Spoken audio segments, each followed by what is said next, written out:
Hello, everyone. Welcome to the SARTAC 2018-2019 Fellows present the results of their year-long projects.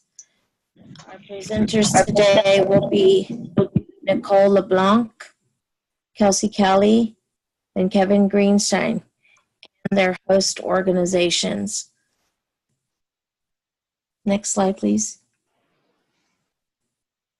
The SARTAC's Fellows Advancing Self-Advocacy Through Leadership and Policy. Next slide. Let's learn a little bit about where the SARTAC project comes from. It is a project of self-advocates becoming empowered, which was funded by the Administration on Community Living and monitored by the Administration on Intellectual and Developmental Disabilities. All of this incredible work that we do is made possible through a partnership with SAVE and our partners with ASAN, Autistic Self-Advocacy Network, the Green Mountain Self-Advocates, the Southwest Institute for Families and Children, TASH, and the University Center on Excellence and Developmental Disabilities, UMKC, the University of Missouri, Kansas City Institute on Human Development. Next slide, please. I'd briefly like to have you say hello to our team. Our team is myself, Teresa Moore. I am the SARTAC Project Director. Vicki, would you like to introduce yourself? I'm Vicki Tornage, and I'm the SARTAC Co-Director. And Danielle? Hi everyone, this is Danielle Underwood, and I help coordinate the fellowships. And our team will be helping with the presentation today. Next slide, please.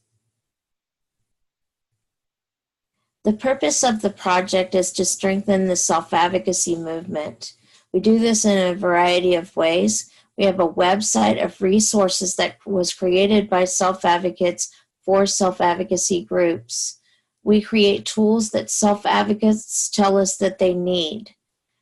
We are a national think tank for ideas. When questions come up across the country, they can send it to the think tank, and we will ponder it and give them feedback on what we think the nation is thinking at this time. It's made up of individuals from across the country. We also provide incredible technical assistance and to strengthen the local groups. Therefore, we're thinking at the local, state, and national levels to provide self-advocacy organization support. Next slide, please. And we do this in a variety of ways to make policy papers that are in plain language and easy to understand. We conduct research on the history of the self-advocacy movement and compare it with other civil rights and human rights movements. We will be supporting another national conference in October 2020, October 1st through the 3rd in Colorado. We offer work experience to SARTAC Leadership and Policy Fellows. Next slide, please. This is a snapshot of what our website looks like when you go to visit it at selfadvocacyinfo.org. And when you're looking for the incredible projects that have been done by our last 2 years of fellows, this is what it looks like on that page. And you'll hear us say many times, selfadvocacyinfo.org/fellows/ and that'll take you straight to the page. SARTAC strengthens the movement by providing fellowships for self-advocates. Over the project period, we will award fellowships to self-advocates to work on policy and leadership projects that strengthen the skills leading to careers in policy and leadership. 12 fellows have completed their projects, and we've just selected the next group. Next slide, please. So Nicole, would love to hear about your project. This is Nicole LeBlanc. Thank you, Nicole. Testing 1, 2, 3. You're nice and clear. Can everybody hear me? If you can get a little closer to your microphone, that might help. Just make it a little bit easier for folks to hear you. Testing 1, 2, 3. ABC 1, 2, 3. Just try to keep your volume up, and I think that'll help. Thanks, Nicole. Good afternoon, everyone. My toolkit is called Disability Employment Policy 101. This toolkit was created by reading reports on disability employment topics, sending out surveys to allies and self-advocates on stuff they want to see in the toolkit. And how this idea came about was I set up an appointment with Kurt Decker, who introduced me to Eric Buhlman. I explained what SARTEC is and what this fellowship is, and how the idea is to come up with a proposal, come up with a project. And I basically put it out there saying, what is there a need for? And he basically came back saying, booklet that's on making the case for competitive and integrated employment. Because right now, there's people that want to keep sheltered workshops open. And there's a whole lot of talk going on about the word choice. And that's how this idea came to fruition.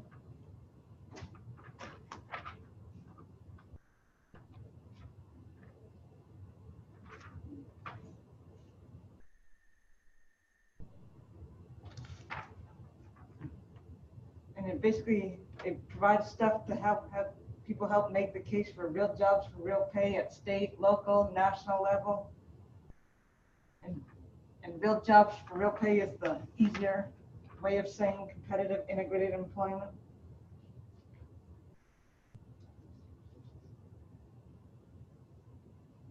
Next slide. Are we on?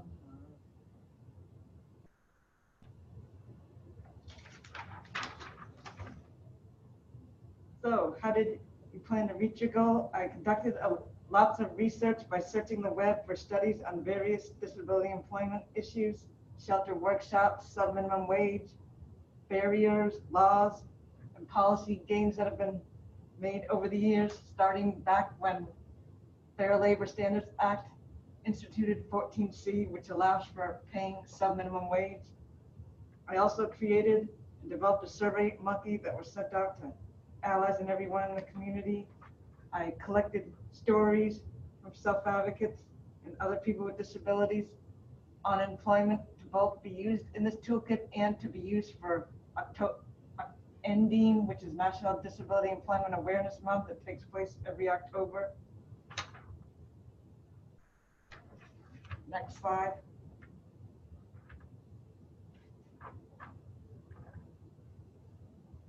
Question, did you have to make changes along the way?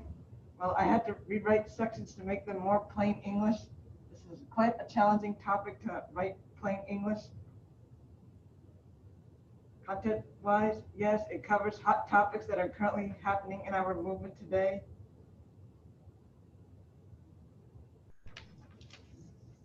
Next slide.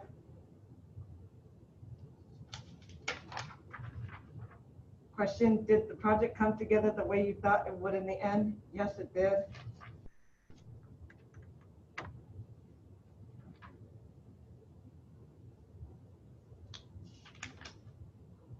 Things I learned, how to use a tool called readability to check for accessibility. That's, I must say, is one of the coolest inventions I've seen.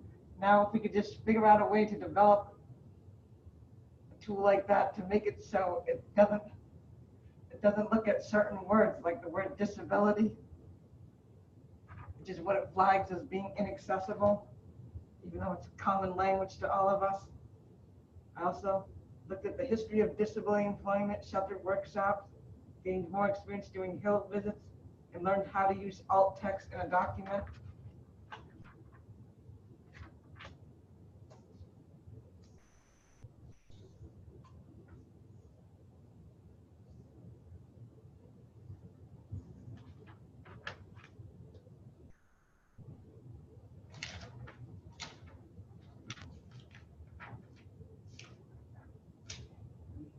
Also, I gained more experience conducting research, doing outreach on story collection, and attending policy meetings with other advocates.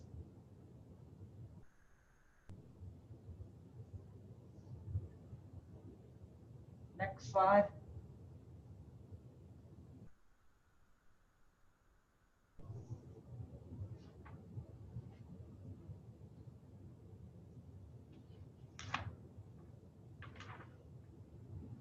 My toolkit is called Disability Employment Policy 101.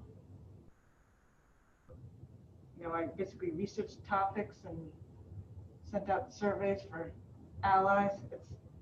This is a booklet that is going to be useful, especially right now, because we're waiting to see when the WIOA regulations are going to be opened up. Which one important thing to know about regulations, they're basically rules in a law which give it teeth. And if they do, whenever they come up, it's important that we have people commenting, making the case for real jobs for real pay, because there's groups out there that want to keep shelter workshops and institutions open.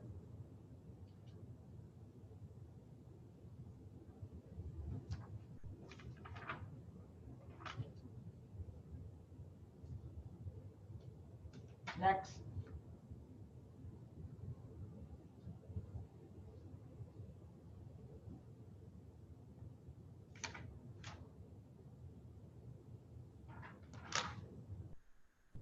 How can this be used by self-advocates?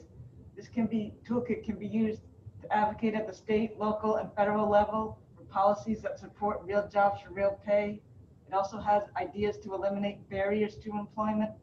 Like, for instance, on a state level, like Maryland and New Hampshire are two states that passed laws outlawing some minimum wage. In Maryland, it's called the Ken Capone Equal Employment Act. That's one example that it can help with. Next slide.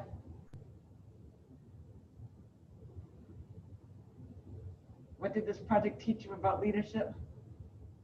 Well, my dream is to be a policy analyst / policy wonk at the federal level. I want to continue to network with national advocates in the disability community, do trainings on disability employment policy, and ultimately make a world that's free of barriers, free of benefit cliffs.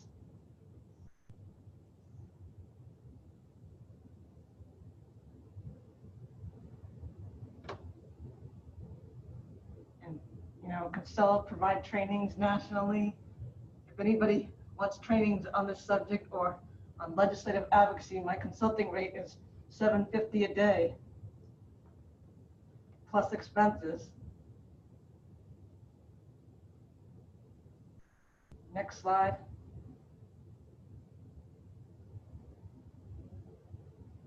And Danielle, do you want to read since?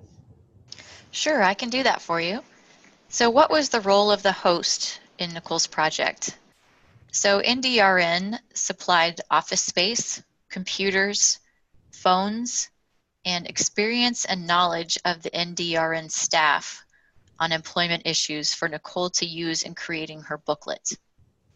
So her host, Eric, says, I helped Nicole plan a brown bag lunch with the NDRN staff to showcase her booklet and solicit feedback on an earlier draft. We also helped in creating the survey she used to solicit ideas for her booklet.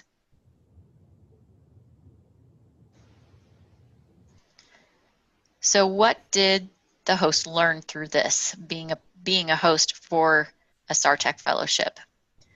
Eric says, having Nicole in our organization has reinforced the importance of having self-advocates directly involved in policy formation that impacts their lives. How it benefited their organization. Nicole's work has served as a reminder of the importance of the self-advocate viewpoint in the advocacy work we do. The booklet has also showcased that we have much more to do to explain to public policy leaders and the public on why real jobs for real pay is what we should be achieving.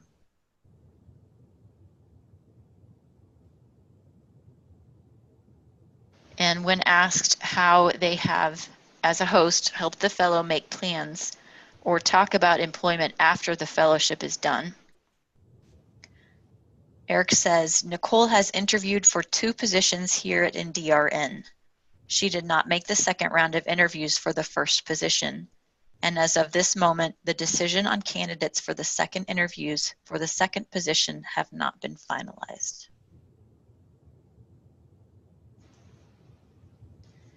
How has the host helped the fellow to make plans or talk about employment after it's done?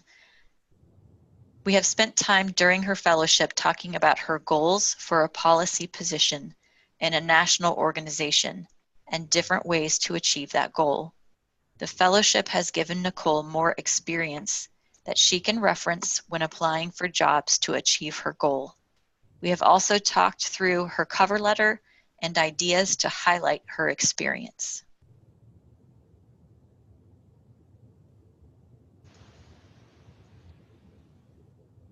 And Nicole? Last but not least, as I said earlier, I want to be a policy analyst. I want to be like Liz Weintraub and be the voice of the self-advocacy movement at the federal level, testify. One thing I got for the past year, I got to see Liz testify.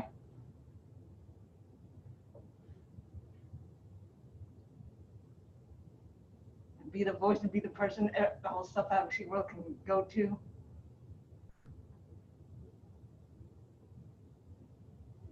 When it comes to making a world that's free of barriers and saving our civil rights.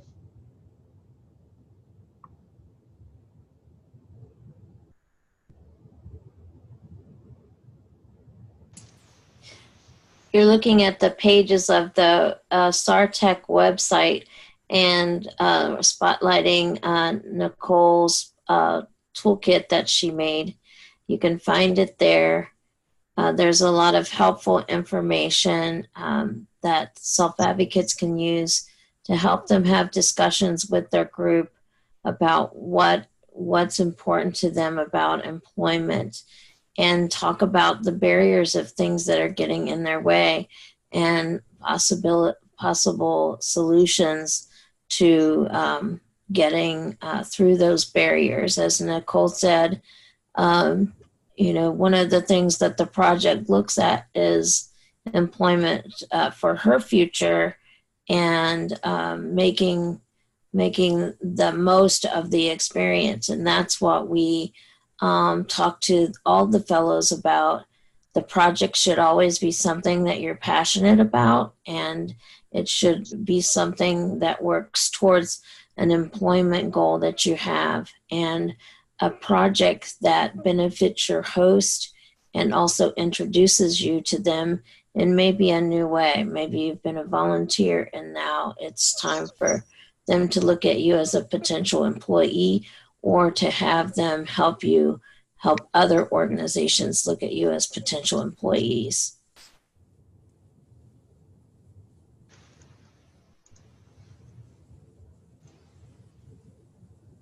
Now we're going to open up for a couple of questions. Vicki, do you have any questions for Nicole?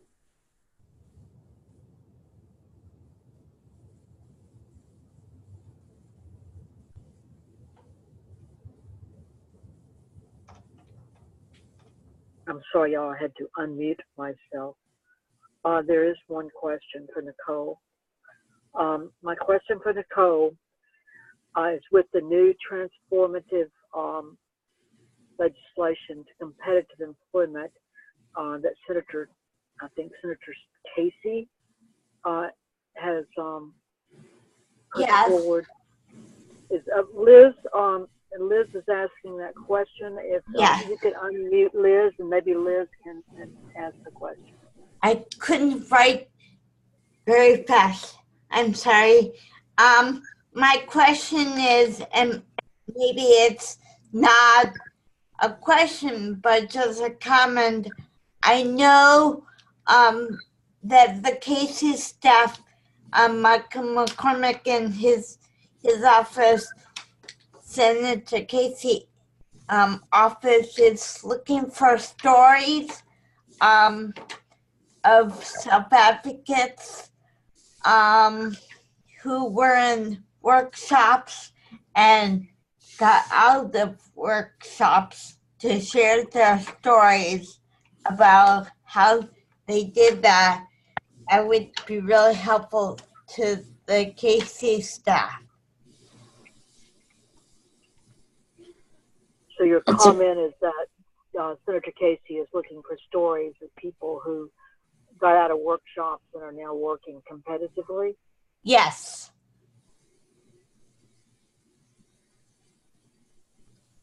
Nicole, would you like to help SARTAC look for those individuals and help them get connected? We're looking for stories. Yes. Sure. Maybe you could help me or some other SARTAC staff interview people. We could put something out on our website that asks that question and help us get in contact with people. And maybe you and I could write up their examples and help them get connected. Would you like to help do that? That sounds good.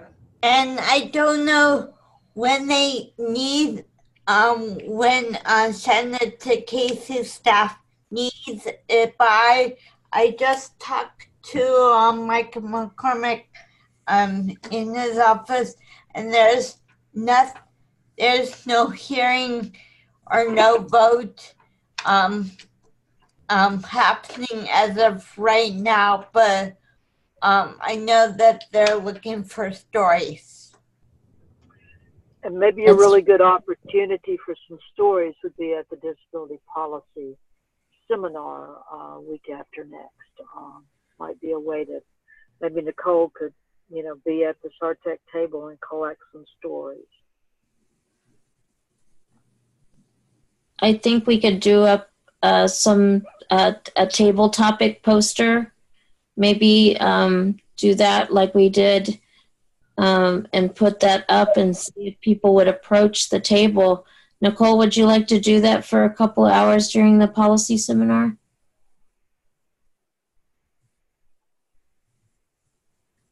You can let me know after this if you want to think about it, but we can definitely do that as part of our role to help you kind of make your project fully rounded, because that is what it's all about: real jobs for real pay, and how they transitioned and who helped them. And those stories are very powerful, and it also will get out what their experiences were in the sheltered workshop.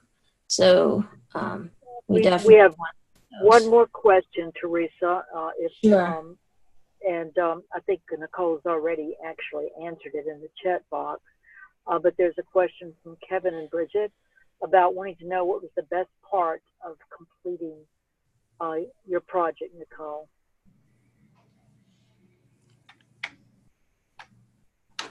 Hear me? I'd say, going to Hill visits, doing policy meetings, researching.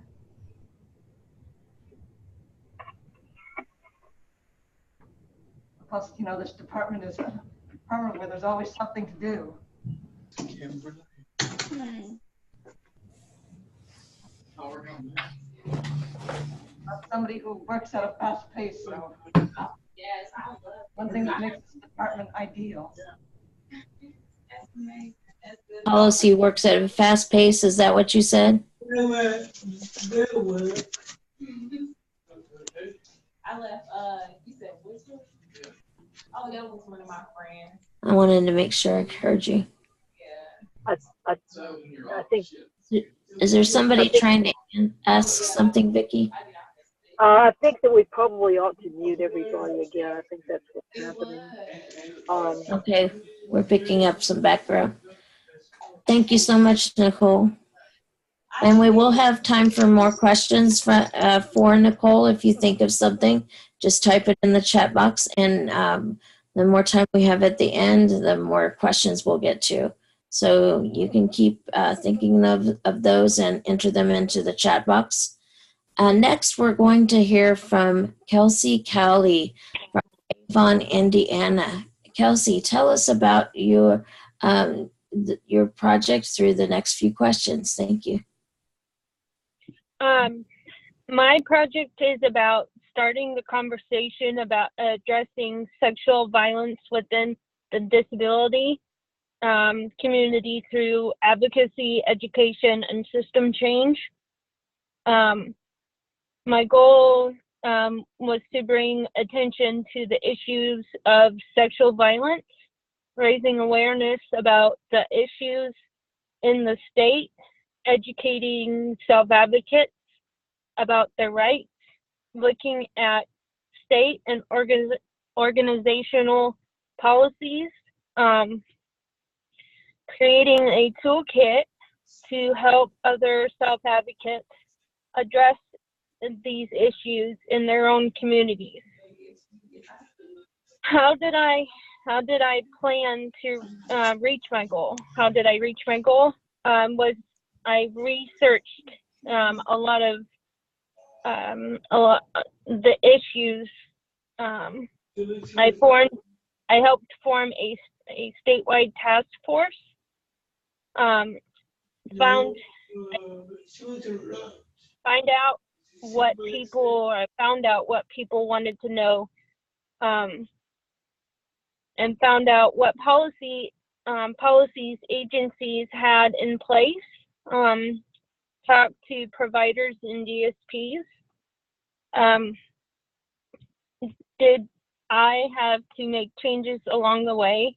We had planned to do an awareness campaign for Sexual Assault Awareness Month. We didn't get to that. We weren't able to do it this time, but we still shared information about the issue. We had a lot of big goals, and the project ended up being longer and more detailed than expected. The resources I created was the toolkit, a survey for self-advocates, a survey for DSPs and providers, handouts, and self-advocacy group policies. The toolkit, starting the conversation, a toolkit for self-advocates to talk about sexual violence in the community, and outline steps I took to address this issue in Indiana. Provided information about the issues, words to know. I'm drawing a blank here. I'm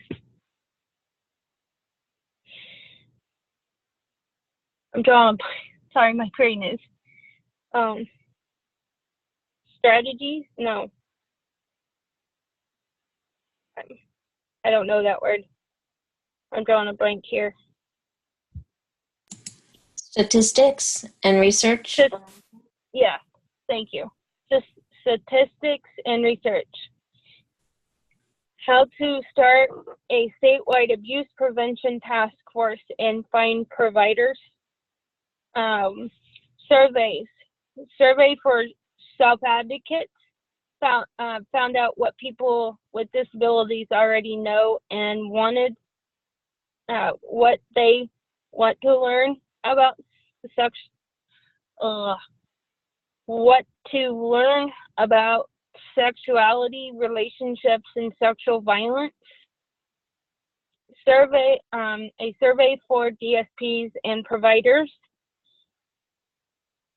Found out what policies agencies have to protect consumers and how staff are trained on these policies. We used a SurveyMonkey to create the surveys. Other self-advocates can use these questions to find out what people want to know in their state. The handouts, sexual violence resource handout. This was an Indiana-specific resource that is listed. Want to do if you experience sexual violence, and provide tips for supporting someone who has experienced sexual violence, created with help from Indiana Coalition Against Domestic Violence, Sexual Self-Advocacy Bill of Rights, teach self-advocates about their rights and sexual self-advocacy,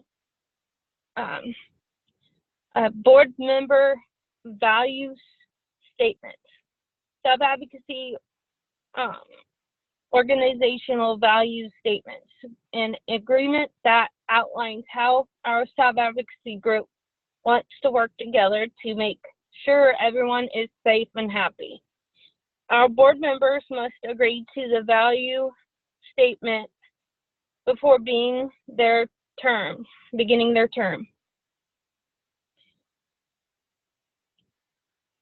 Board member value statement, how we created it. We talked to our SAI board of directors about what makes them feel safe and happy, researched other organizational policies. I hope that other self-advocacy groups can adopt this policy for their groups. What I had learned as a fellow. More about sexual violence, what primary prevention is, the policies in place in Indiana for reporting sexual violence, how to manage my time and meet deadlines, how to make connections,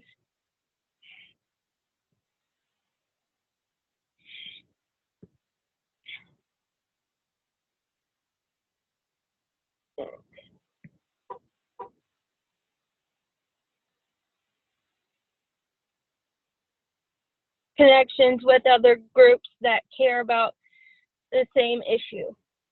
Leadership and policy results. Because of this project, I was able to use my personal experience to help others. I have been asked to give my opinion and experience on this topic.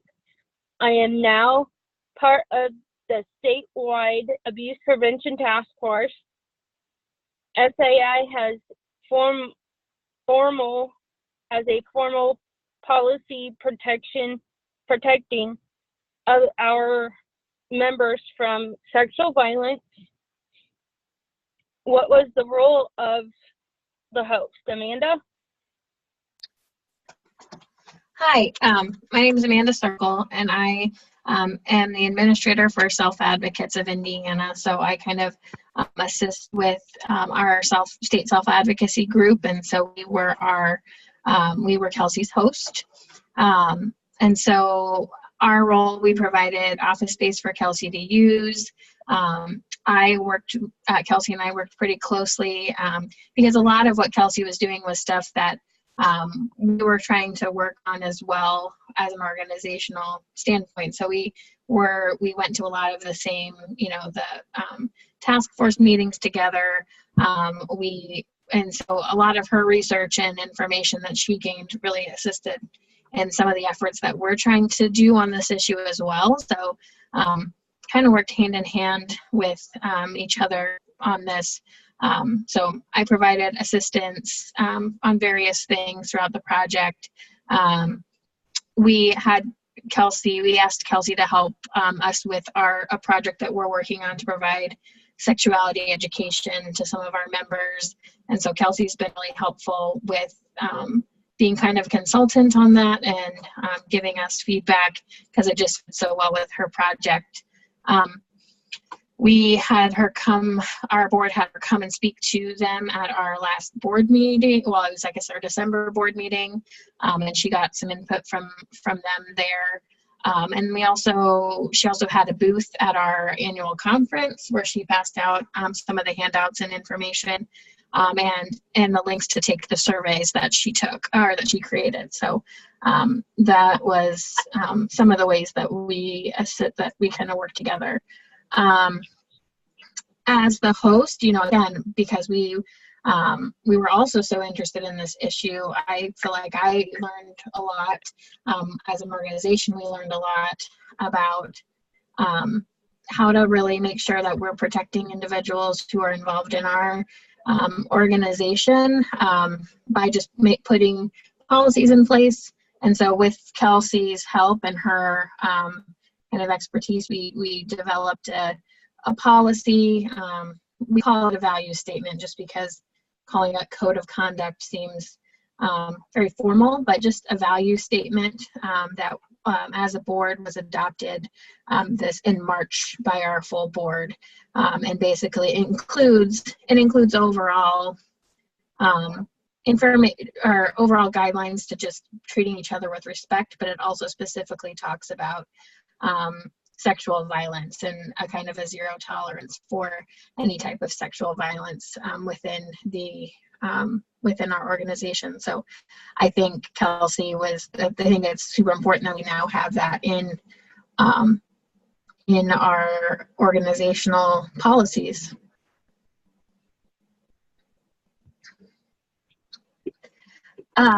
Kelsey and I have spoken a lot about her goals, and I know she's really passionate about anything policy related, but she's also very passionate about this topic, and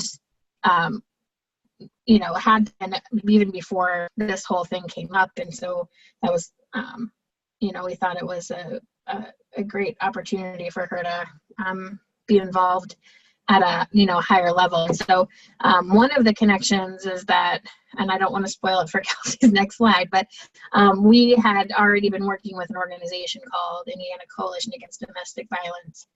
Self-Advocacy had been working with them, and they also kind of came almost a third partner on this project with the two of us, and with Kelsey. So I will let Kelsey talk a little bit about her her opportunities with them and what's turned out. But that relationship that we had through our organization kind of was able to connect Kelsey to them, and it's turned out as a good opportunity for her.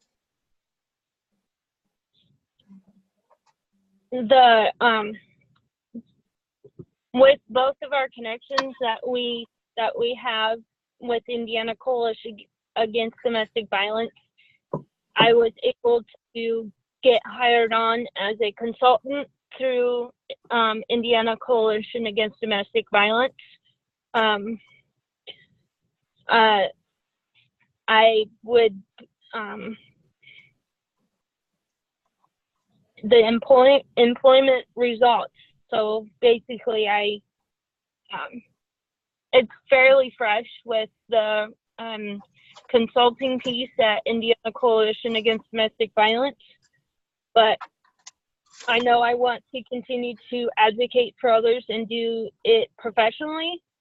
But because of this project, the Indiana Coalition Against Domestic Violence has hired me as a consultant to assist with education and special projects, contributing to a blog through the National Sexual Violence Association. I would like to eventually work for them full time.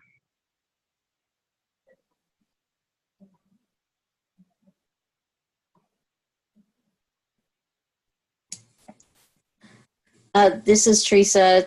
Congratulations, Kelsey, on making that connection. We're going to see if there are some questions for you at this time. Take it away, Vicki.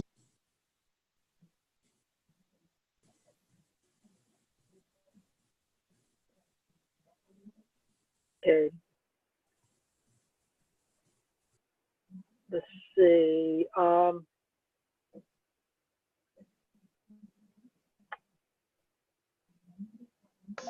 There is, Question is, did you utilize any of the Green Mountain Self-Advocate booklets on recognizing and responding to abuse? This is from Nicole.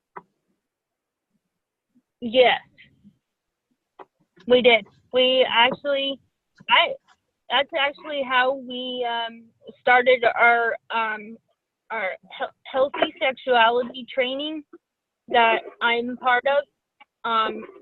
They have a very big, thick book that is about sexuality and all that comes with it, that they created, and we actually purchased, SAI purchased the curriculum,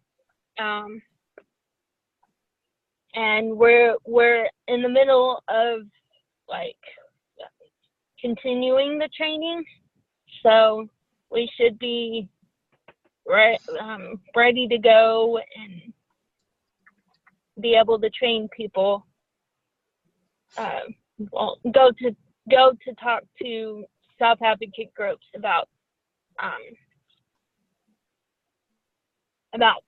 healthy sexuality.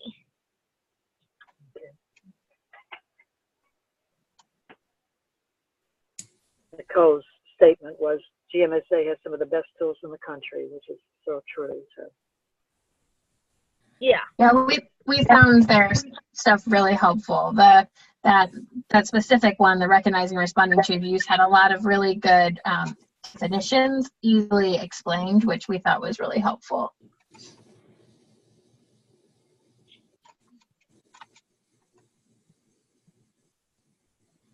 Question is what was something that surprised you in your research on working on this topic?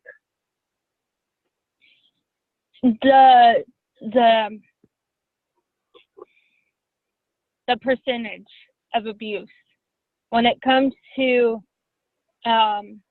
people with disabilities, they're more prone to abuse because they don't have that filter. There's no filter. There's no like danger. You know how back in the day our parents taught us the danger, stay away from stranger danger. And people with disabilities, I was surprised about the percentage. It was a little shocking, but it was a little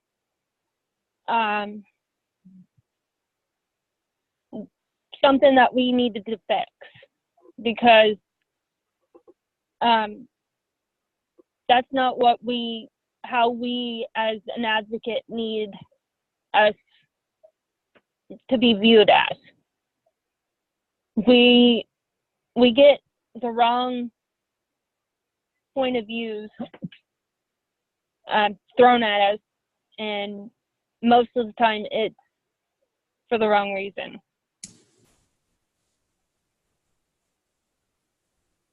Kelsey, are you saying that people aren't that the people that are abusing them aren't always strangers, and that we are kind of have a history of being a very vulnerable and having that happen to us? Is that what you're saying?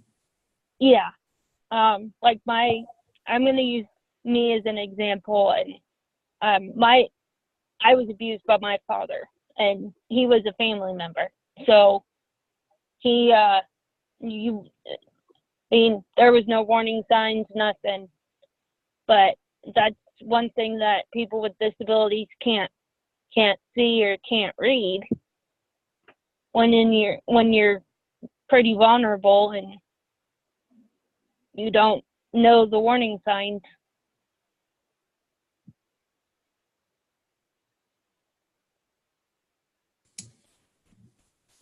Well, we will have more time for additional questions, we hope, at the end. Thank you so much, Kelsey, for your project and what it's going to be doing and continuing to do. Next, I'd like to introduce Kevin Greenstein. and his team, and he is from Port Washington, New York. Kevin and your team, would you like to tell us about your project?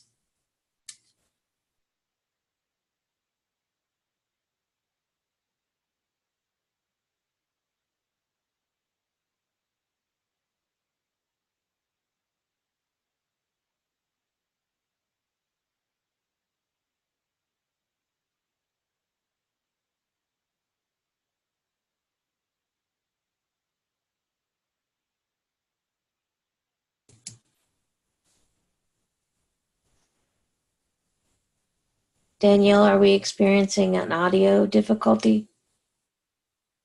That I'm aware of. Let's see here. Okay, here we are. Hi, everybody. There you are. I just want to whisper the Empire State Tower now. Okay, so Kev.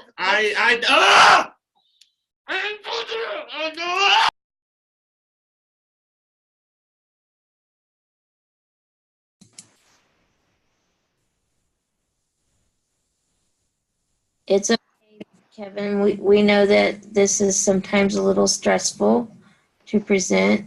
You've done incredible work and it's very exciting.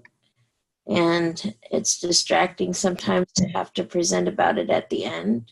So Teresa, Kevin has asked me to talk for him and he's gonna chime in when he's ready.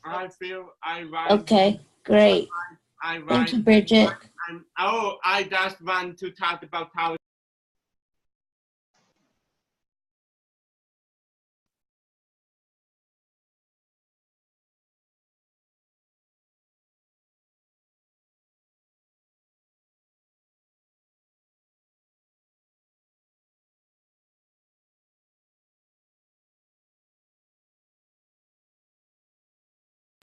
So we are really excited. Kevin is really excited. He's here with me today. And one of the things we're going to do once we've completed these slides is we're going to look at how Kevin can achieve college credit for this. I want to underwood it now.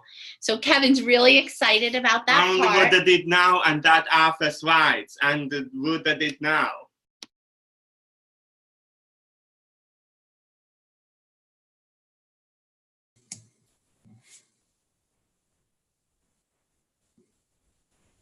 I think one of the things that happens is we get excited about what's next. And I think the slides can help you when you go to present to the schools about what was done. Kevin has done an incredible amount of work with his team. And maybe I can just do a couple of the beginning slides and we can get into the good stuff. That sounds great, Teresa. We would love that. We'll chime in as you go along, okay? Okay. So this is really exciting. We enjoyed the reading about this project. It's called Invisible No More, Using Strong Relationships to Improve Policy. And the goal of the project was to teach other advocates how to advocate, and also to teach others how to connect with their legislators, specifically more at the local level. And you can go to the next slide. And Kevin reached his goal by working with the Self-Advocacy Network organization of New York State. And they reached out to legislators by writing letters. They developed a brochure. They presented at community organizations. Kevin also presented at self-advocacy groups, also presented at the SANU's state and regional conferences. So he was very busy getting the word out about what his plan was. And the changes that he made along the way, I made some adjustments to my presentation according to my audience. So Kevin learned to work with his audience and what they were looking for. And Teresa, Go ahead. Chime in a little bit. Sure. When you did your lunch and learn. I'm everyone. I am hosting a dinner trap. So Kevin's also going to continue meeting with people and host a dinner club to network around his project. And I'm also within and I'm thinking about university credits. So you're thinking about university credits. So this slide, Kevin, is talking about how we were able to use different methods to help self-advocates learn. So we used a couple different things. Do you remember? We used pictures, videos, slides. And this slide is what I learned as a fellow. So do you want to tell everyone what you learned during your project, during the fellowship? Well, I'm thinking along the lines of Marie Malinowski. That's right. So What did Marie? We have a Saturday fellow named Marie Malinowski upstate. Right. So Kevin learned through SARTAC about other fellows and that he's part of a greater team. Marie Malinowski is a fellow upstate who. So she's part of your team of fellows from SARTAC, right? She's something 18. Right. So what did you learn during your project, Kev? Do you want to read that? How to write. Do you want to read that? How to write. Did we write any letters during your project? Yes. Yes, we did. Who did you write letters to? Maybe we'll take a break and let Teresa. Yes. You want me to do a little bit? Yes. Okay. So during Kevin's project, we actually wrote many letters to legislators to ask them to participate in lunch and learn events. We also worked on a brochure, a PowerPoint, and we did a lot of filming with self-advocates from the Long Island and New York City regions, from Sanny's. We learned how to present on issues. And Kevin, you worked very hard on a voting issue. Yes. Do you want to share a little bit about? When I voted, as a partner in policy making, I testified because with voting machines, because a half America vote is stupid, and I wanted to keep rather machines. So you wanted to talk about accessibility issues in voting. And I feel that was stupid.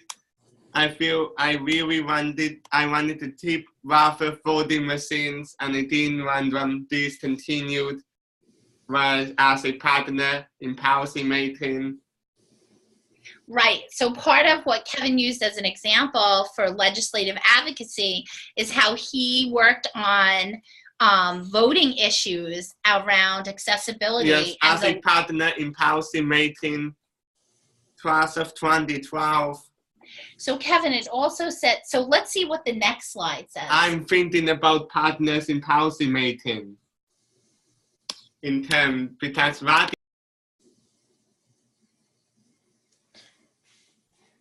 So, Invisible No More has, as you heard, a lot of different tools that people can use to help them meet with their legislators.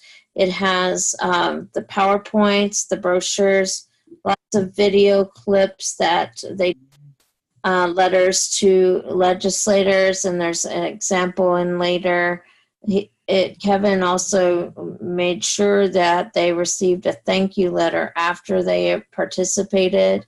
He felt that was really important. And he wanted to make sure that everyone was participating in the presentation. He wanted to make sure that they didn't leave anyone out.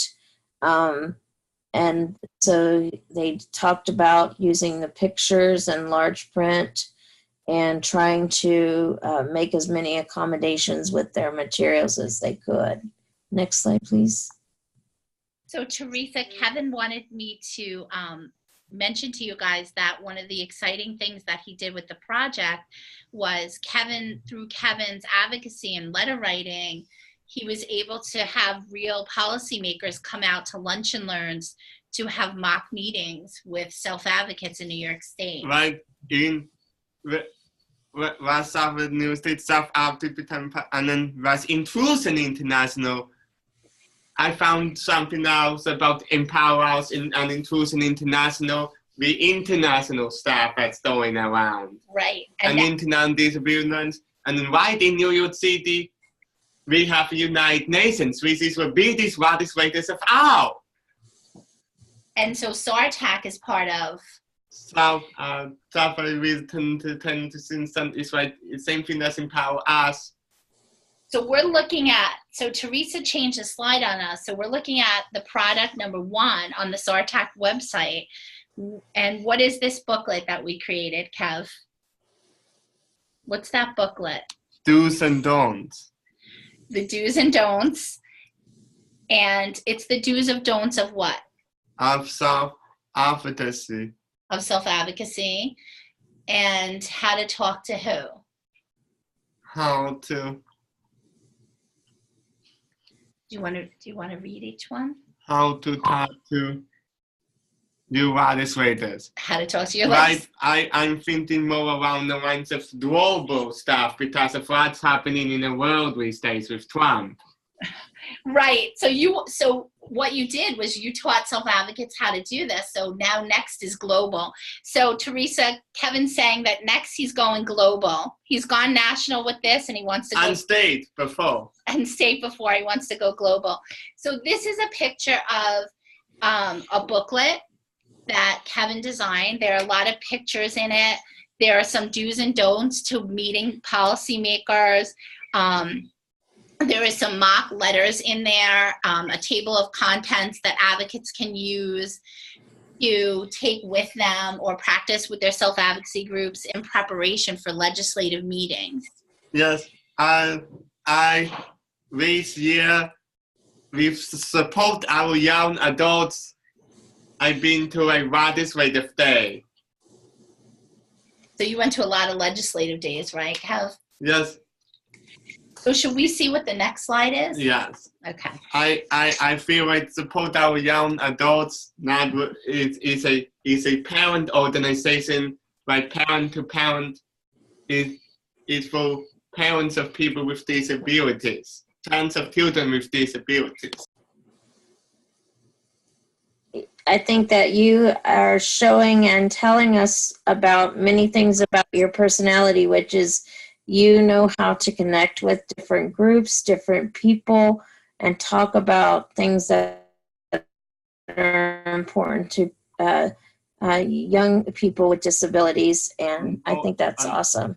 Would you like to tell us about your PowerPoint that you created?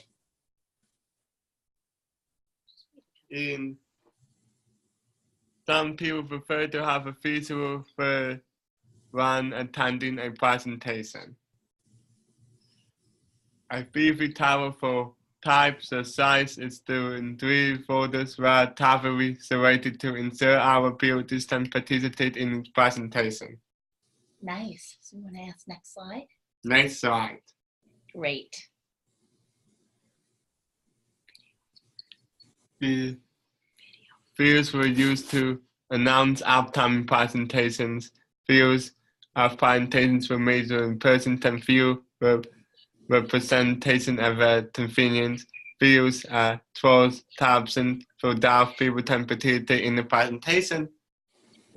I'm also a treasurer of independent arts, and I am meeting in a community now. Yes, Kevin is very active. He's sharing that he's the treasurer of a local self-advocacy group. I'm partners in policymaking, graduate partner in policymaking. When I was talking about voting, I was relating it to partners in policymaking, what they did in 2012. Exactly. So in New York State, there's partners in policymaking, and Kevin worked in 2012 on his project, and he released it. And it was through a webinar like this. It was through a webinar like this. So Kevin shared with self-advocates in New York State about that experience and how that helped him To be a strong advocate. Partners in policy making is also national. Very cool. It's also a national thing, but I was working with the state. The state with now university. So Kev, and the Advocacy Center. Can you do the next slide for us on SARTAC website? Riders. Right, and to introduce the to rights riders and community organizations. To introduce my party and those. Rather, it's used to other people used to attending some of the content. I introduce it. I will. So the thank you letter. The sample I would intend use to send to rights riders and stakeholders at the meeting. Also, so that like my introduction and conclusion for my main body of my legislative goals. Exactly. So that was the introduction and then the conclusion. Of my legislative goals. Next slide, please. Next slide, please. Oh, here we go. Sample. This is a sample letter. So this is a sample letter to legislators. We also wrote letters to self-advocacy groups, brokers, and fiscal intermediaries in New York State to introduce the project and get more self-advocates to come out and help Kevin with his work. Right. There are so many self-advocacy groups now. I independent as special advocacy television and the National Traffic Regional and then other groups in other places too. As time went on, will became more self-determined groups so that even agencies for Eastern disabilities and this. Yes, so there are many groups. So Kevin's sharing with you the names of some of the groups on Long Island, and we have about 56 groups, and Kevin connected with many of those groups. Do you want to go to the next slide, Kev? Yes. Okay. All right. After meeting with a policymaker and Ryan Ryder, should be sent to inducing meeting and so equivalent to a meeting, a sample below. So Kevin, why is it important for us to, during the project, you sent out many thank yous and you shared with the self-advocates that they should follow up with policymakers. Why should we send thank yous to policymakers after meeting with them?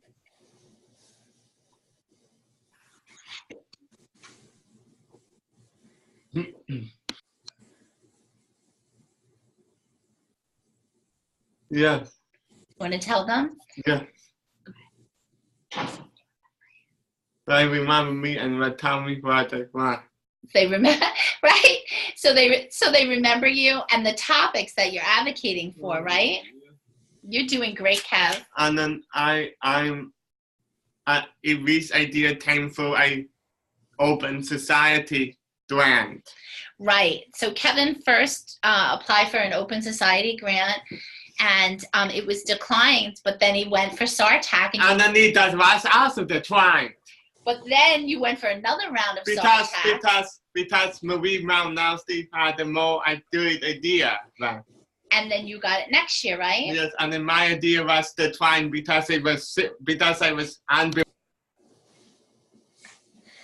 Well, I think the thing that's important is that you didn't give up and that you talked about your project. The thing that was important on that letter that I thought that was really good was that you make sure that you thank them, of course, for their time, but you talked about your ideas. And then I like the sentence at the end of it that says, how I can help you.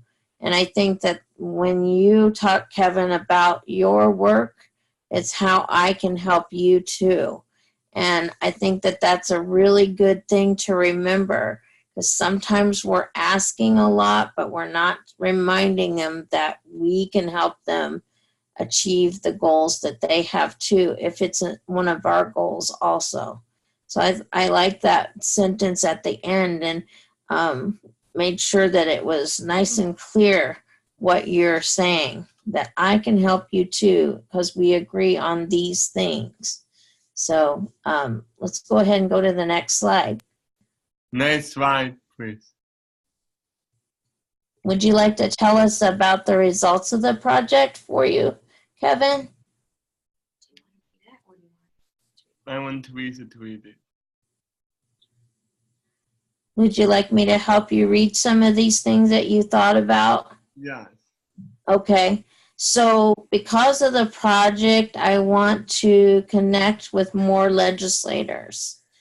I want to make new contacts that have connected me with governmental officials that I can present my concerns to. I have a circle that I can go to for advice if I have a concern about a topic or what I want to discuss. I worked with, you want to take that one over? About the voting machines? Go ahead, Kev. Yes. It all started in 2012 because I think we have made the vote I was stupid. Do you want to read this part of the slide?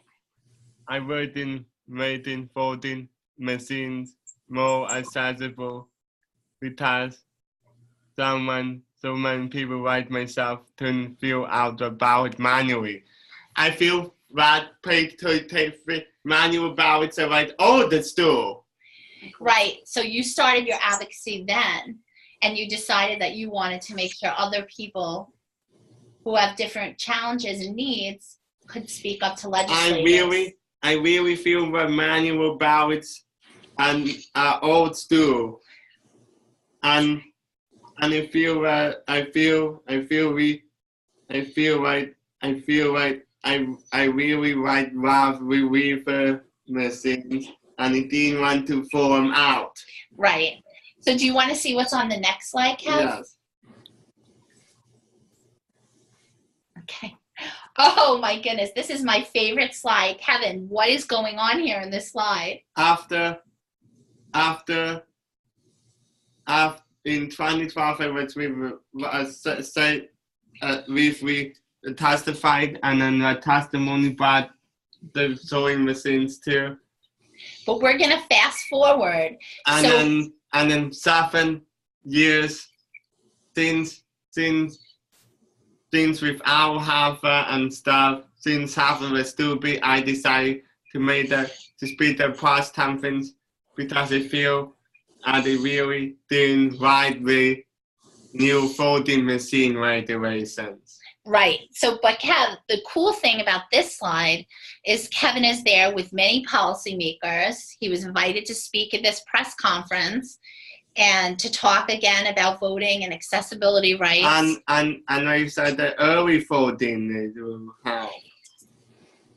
And how you tested the machines, right, yes, Kev? I really prefer the reverse because I could do something, because I feel paper ballots are old things. And so Kev, and I really write something that I could go with a weaver, and the third thing I found that was about the privacy. So let's check out this picture for a second.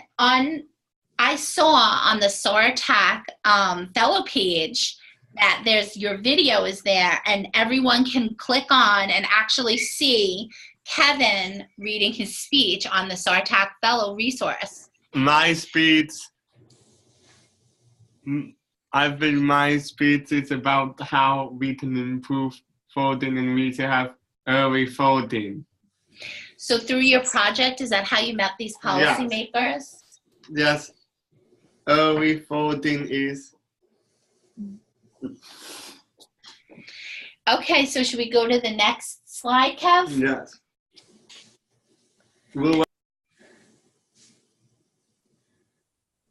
So here is Kevin is talking about my host and their staff assisted in developing the project material, which it was crucial to the success of my project.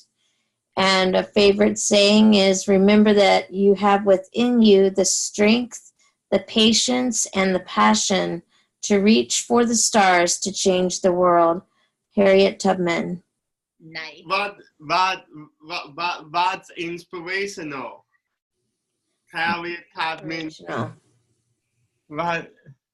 And what's that picture of, Kev? Me at the ARC. You at We are the Association of Retarded Children. So we associate with retarded children. So that's actually at the ARC, right? Yes. And so associate with retarded children. So Kev, what were you doing there? Were you at the association with retarded children? I was teaching the disabled how to speak. You were teaching people how to speak up at the Lunch and Learn. Yes, I at the Association of Retarded Children. So they use the acronym now, right, Kev? Association with retarded children. So should we see what the next slide is? Yes. Okay. Oh, this was a big day. This is a huge event. The last picture was a Lunch and Learn where Kevin had about 80 participants who were coming out to learn, and there were several policymakers there. And another Lunch and Learn, it was at the United Cerebral Palsy, which is another organization. The other one was at United Cerebral Palsy. This is a big organization. This is a national organization, right? We Association of Retarded.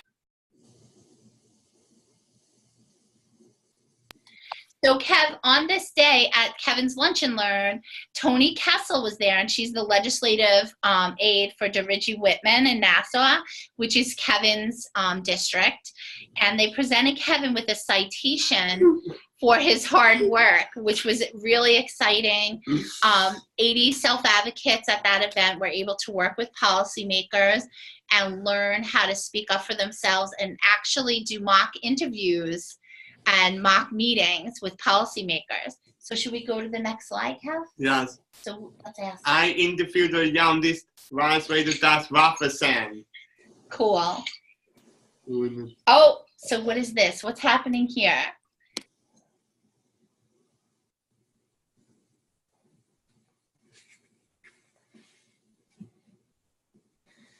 So the advocates are participating in a Lunch and Learn, so you can see them actively doing work. That's what it's about.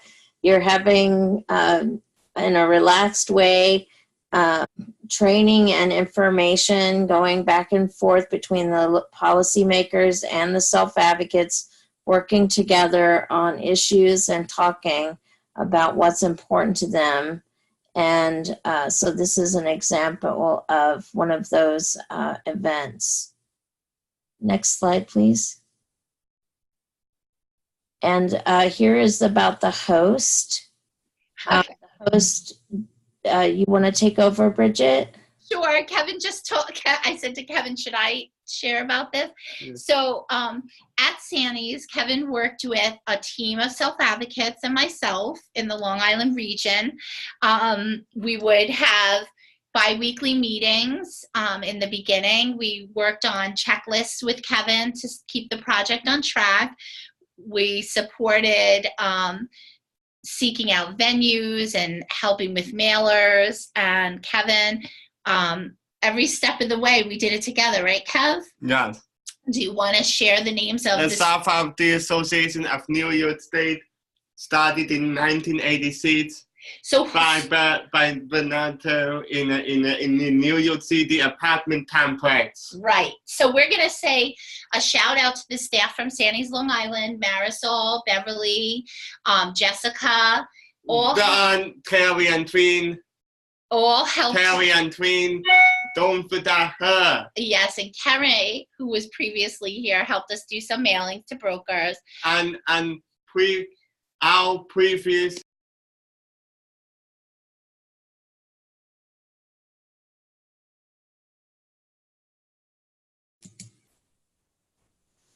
I think we can go ahead and go on to the next slide. Yes, next slide. So what I learned supporting and hosting, what we learned here at Sandy's is we learned to work around some different challenges that we might not have had before, to work around anxiety a little bit.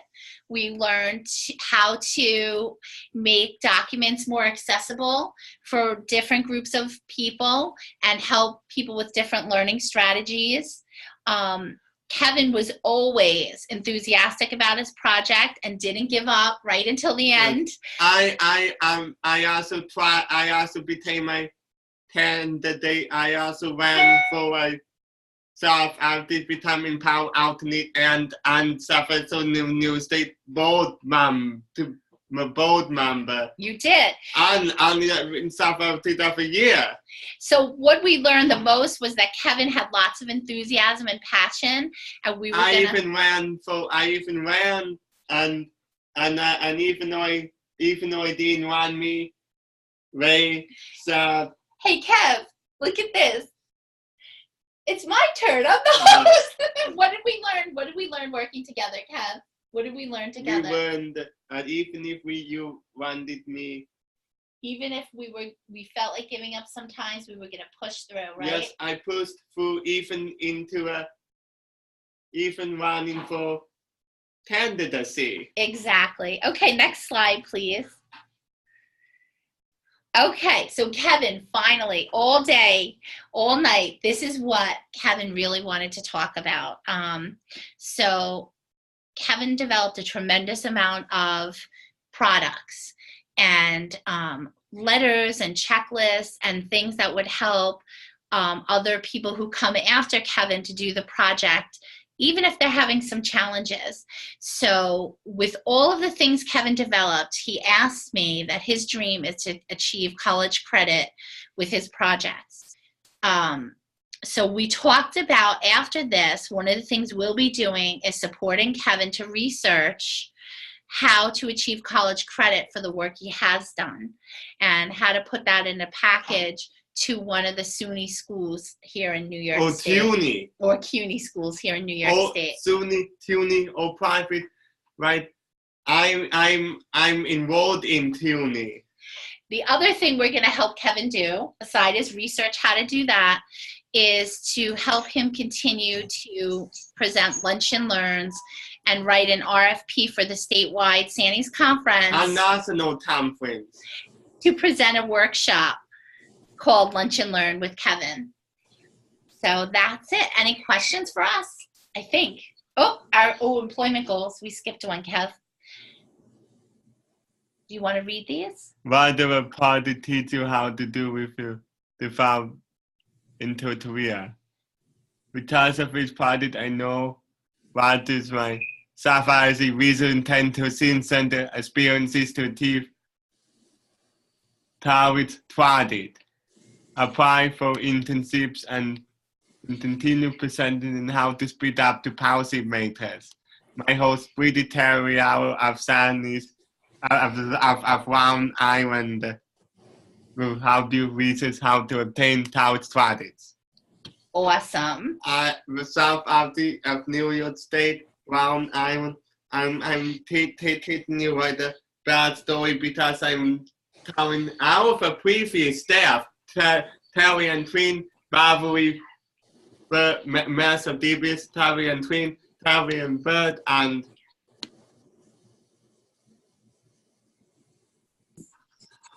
Temple. Should we go to the next slide, please? Yes. Nice slide. Oh. More what I can do too. But because of this project, I made new contacts that I had connected with my policymakers, providers, and other self-advocates. People with those connections will help me start my career. Since I studied the policy, I am now continuing with school and teaching others. Next slide. Nice. Great.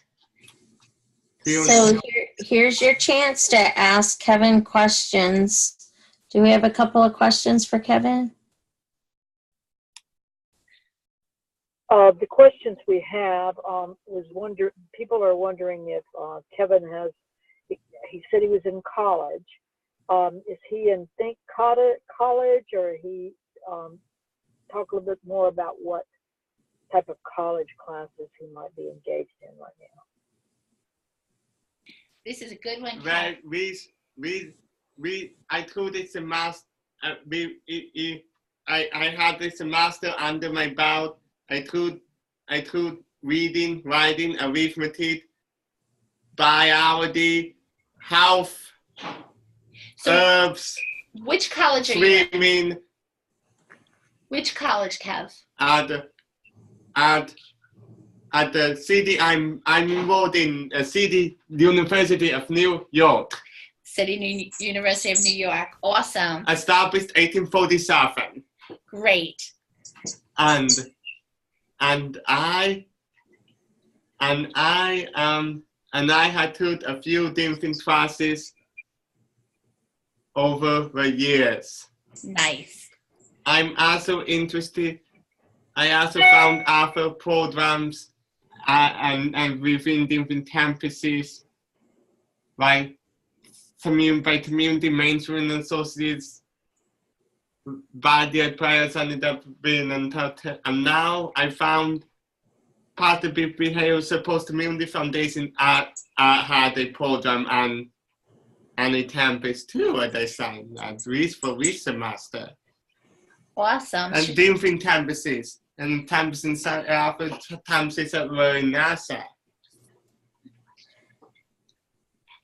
Do we have another question, Vicki?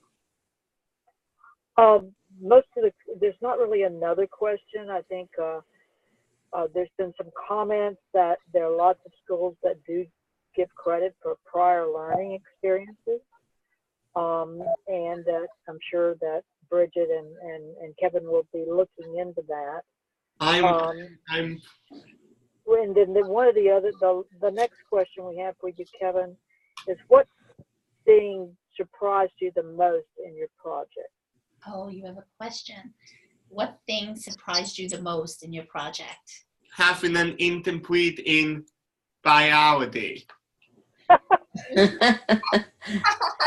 But did you complete this? Did you complete your sarcasm? Yes. You did. I was thinking and I wanted to.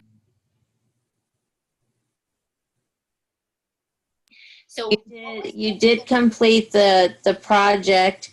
You completed amazing amounts of information and taught self-advocates. Is besides the class that you had to put on hold for a little bit, was there anything else about doing the project that you really enjoyed the most? Besides reading and writing, besides alpha classes they have to put on hold. What surprised you? And having to take placement tests all over again. Kev, you shared with us something just a minute ago. You and your staff shared something. What surprised you the most? Did you surprise yourself? Yes, because I was able to complete it. I found that I didn't really wanted to complete it because I found like I was too anxious. I just wanted to bat it off, and yes. But you did it, right? That's amazing. I felt like who our next year's type follows. Kevin's dying to know who your next year fellows are. But I did want to say how incredibly proud the team here at Sandy's are. And Sandy's upstate too, because in Marie's team. Yes, we're incredibly proud of Kevin because he did push through and complete the project. So we really. I was.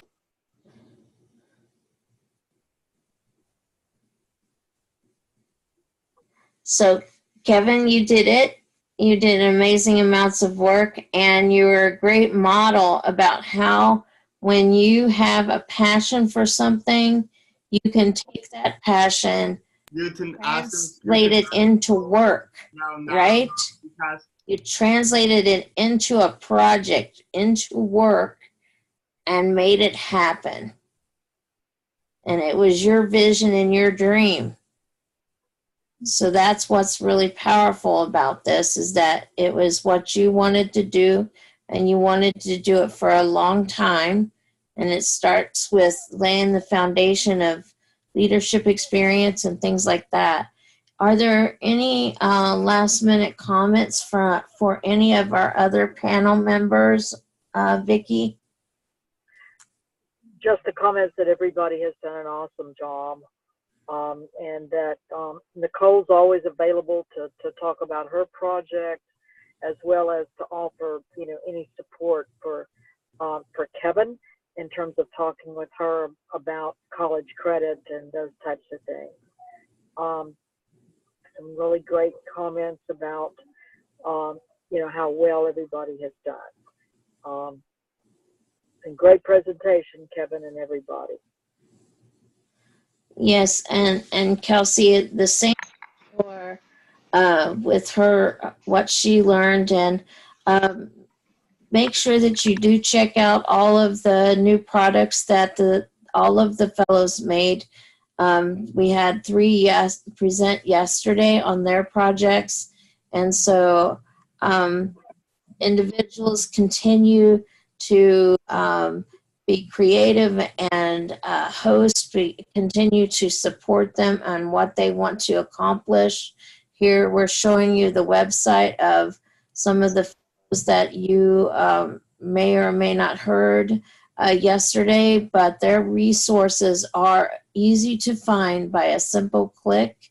There's a friendly introductory picture, a bio, and the name of their project, and their products are easy to find on the SARTEC website, selfadvocacyinfo.org. And I want to say thank you to our presenters today. You did have done an amazing amount of work, and I can't wait for more and more people to get to hear it around the country. And to our team, Vicki Hicks Turnage and Daniel Underwood at the University of Missouri, Kansas City. Thank you both so much for your support of the Self Advocates. To our host, without you, they cannot complete a lot of their amazing work. They need that support and belief in what they're doing to make it happen, because that's what it starts with, someone believing in you and helping you to see your vision come true. Any other comments from anyone else before we sign off? So Teresa, Congratulations to Marie Raunowski from South Africa Associated University, and me. And Alfie Alfals from the past 2 years. All right. because I feel like 2. Yes, that's it.